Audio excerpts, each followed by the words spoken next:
I'm 5 years old. I'm hiding behind my mom's colorful clothes. I want to disappear. We're in this beautiful coffee shop in Rio de Janeiro. The architecture is beautiful. There is a bossa nova playing in the background. But I just want to go away. You see, my mom is the only non-white woman in that coffee shop. And she's screaming, "I demand to see your manager right now. Where's the owner of the establishment? Get him on the phone right now. I do not accept this kind of behavior. How can you serve this coffee to the white man behind me before me? How dare you?" I'm pulling her and going like, "Mom, breathe. Mom." I'm peeking behind me and I'm seeing this white man behind me. And I'm thinking, wow, my father is a Jewish white man. Is that a bad thing? Is there something wrong with me? My mom continues, "This is absurd. How can this happen? Oppression has to be finished now. I deserve to get my coffee in order." I am so scared. I'm trembling. I'm thinking, oh my God, what these people are gonna do to us. I don't know what's going on, but eventually my mom gets her little espresso cup, gets my hand, and walks me as if nothing has happened in the most beautiful pose, puts me down in my little seat, my feet dangling off the chair, and she sits down and takes her first sip. She has this beautiful black curly hair and these Native American eyes, and she's looking right in my eyes. You know, my mom is an Avenger.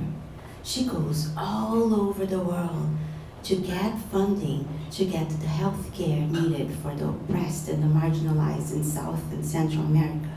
My mom is this hero, and I think she's the most beautiful woman I have ever seen.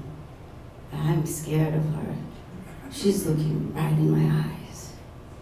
"Listen, Gigi, the white man will look you always as less smart, less capable, and definitely deserving of less right. Do you understand?" I'm dreaming, of course, of leaving that place. I hate coffee shops, and I hate coffee, and I hate the smell of coffee, and I'm definitely hating my mother right about there. And she's looking right at me. "Gigi, are you listening to me?" I'm dreaming, of course. One day I'm gonna move to North America. I'm gonna be a dancer. She looks at me, she always can tell I'm daydreaming, and she wakes me up. "The Americans, are you insane? You know, they're gonna call you a Latina, and unless you start speaking Spanish like right about now, you're gonna get all the oppression and none of the support of that community. You remember, I was there when you were born. Stop dreaming, girl, wake up." I never woke up. As soon as I grew up enough, I moved to North America. But suddenly, something completely changed inside of me. Something I never thought would ever happen. I fell in love with coffee. I don't know what happened. Suddenly I had only one goal: wake up every day and go look for a coffee shop. Anywhere I was. The coffee shop needed to be there, and I needed my espresso. I think that's why I got married. You see, this white Jewish boy kneeled right before me and said, "Just one coffee with me. That's all I'm asking." I was curious and I went.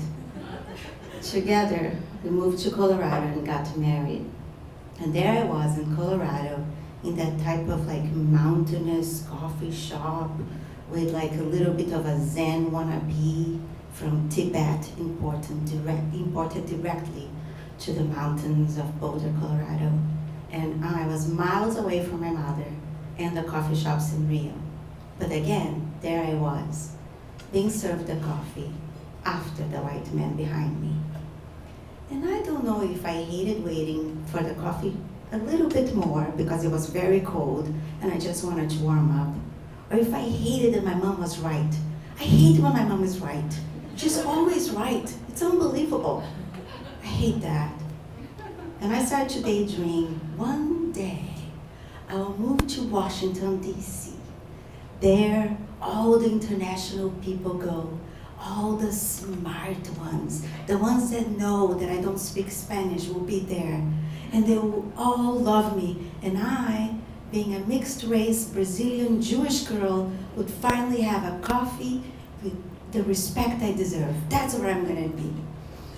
And then eventually, there was an opportunity, and I grabbed my family, now of 3, and moved to DC, and changed the race conversation to another address. You see, everywhere I went with my little baby, I had an interrogation. How can this be? This cannot be your son. He has blonde, blue eyes, white skin. Are you sure you're not his babysitter? Oh, here we go again. And here I am in Washington, D.C., now having my second child. Things got more complicated. My second child was darker than I was, with darker hair, darker eyes, darker skin. And he was born with an Avenger gene. And everywhere he went, he was very astute about any oppression. By 4 years old, after a coffee shop encounter, he said, "Wow, the color of your skin shouldn't matter, but it changes everything." I'm looking at him going like, oh no, here we go again. My mom still comes twice a year. In her suitcase, she packs 10 kilos of coffee from Brazil and brings it to me.